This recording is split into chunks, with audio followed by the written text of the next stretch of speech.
Halo, selamat datang di channel Ruang Taktik. Di video kali ini kita akan analisis pertandingan derby Manchester. Rekor buruk Pep ketika bertemu Ole akhirnya bisa diperbaiki di laga ini.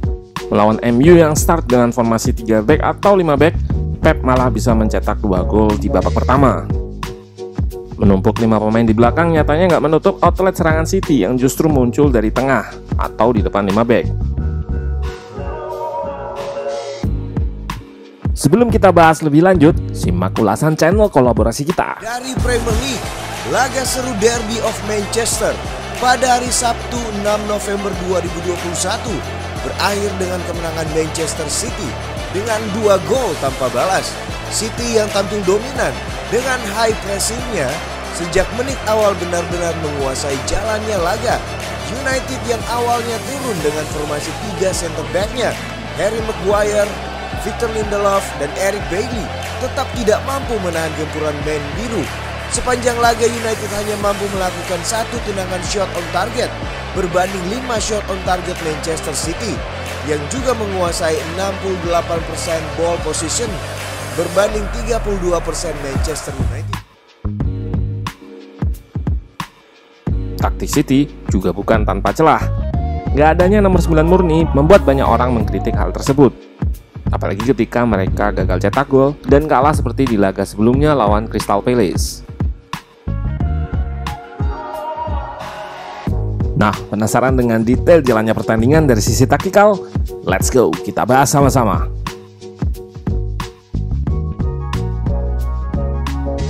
Ole Gunnar Solskjaer kembali menurunkan formasi 3-5-2. Kali ini menduetkan Ronaldo dengan Greenwood.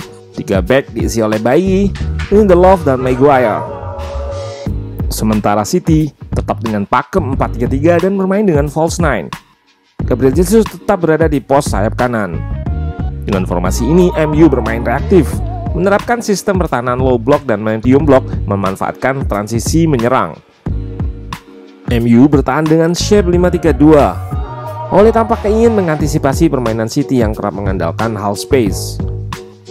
Adanya 5 pemain di belakang membuat setiap koridor terisi dan relatif aman, dan MU bertahan dengan kompak secara horizontal.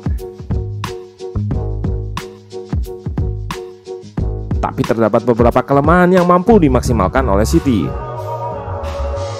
Menumpuk pemain di tengah artinya akan meninggalkan ruang di sayap.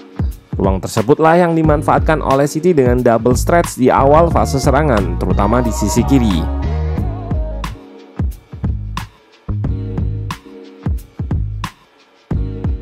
Foden dan Cancelo akan sama-sama melebar untuk membuat 2 versus 1 melawan Wan-Bissaka. Secara natural memang hanya Wan-Bissaka yang mengisi area sayap kanan MU. Konsepnya adalah membawa bola ke sisi kanan lalu melakukan switch play cepat sehingga pemain tengah masih out of position.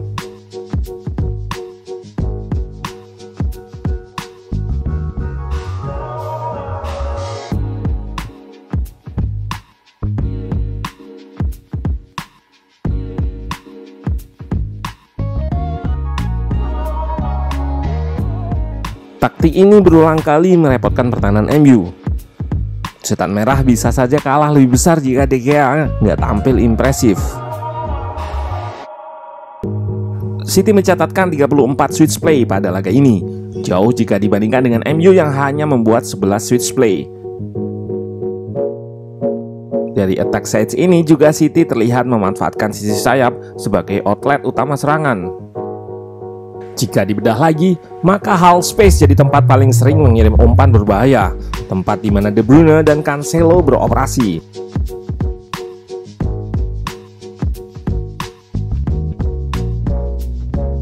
City paham bahwa mereka nggak memiliki pemain yang bagus dalam duel udara, sehingga crossing yang dilepaskan mayoritas ke tiang jauh untuk tap in atau dikombinasi crossing datar dengan power dan juga cutback.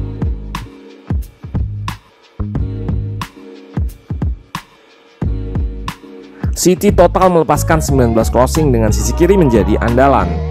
Taktik crossing memang paling jitu untuk mengancam gawang jika eksekusinya tepat. Ketika crossing terdapat minimal 3 pemain yang menjadi opsi di kotak penalti.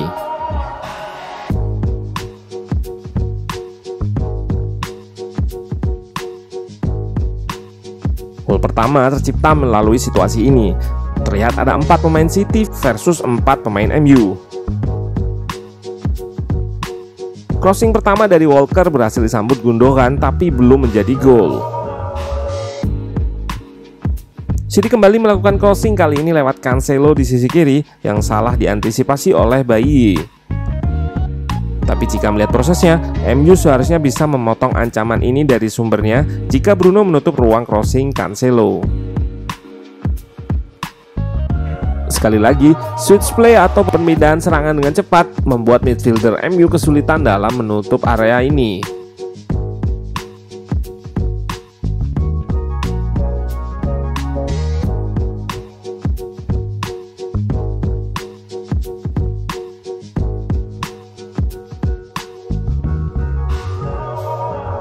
Gol kedua juga berasal dari skema crossing. Berawal dari switch, Cancelo mendapatkan ruang crossing di half space kiri. Bernardo muncul dari tiang jauh dan sukses mencetak gol kedua City karena antisipasi De Gea juga yang kurang baik.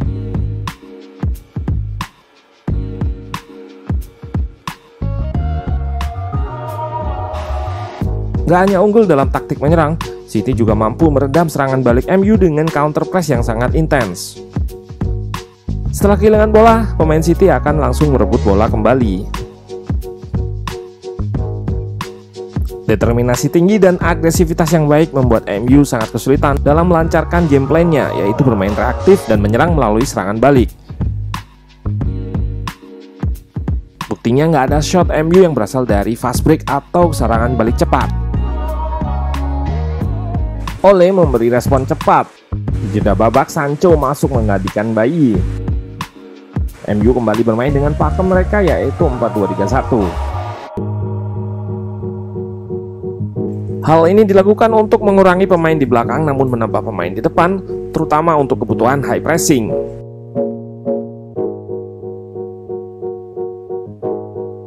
Tapi pressing MU yang nggak berstruktur masih jadi kendala sehingga City bisa nyaman mengeliminasinya serta menguasai possession. Di babak kedua, City membuat 400 umpan sukses dari 431 percobaan. 93% umpan sukses. Secara keseluruhan, City mendominasi pertandingan dengan possession 67%. Sementara MU tetap mengandalkan counter, tapi City sangat baik dalam mengantisipasi skema ini. Hasilnya, MU hanya membuat 2 tembakan pada babak kedua, itu pun dari luar kotak penalti.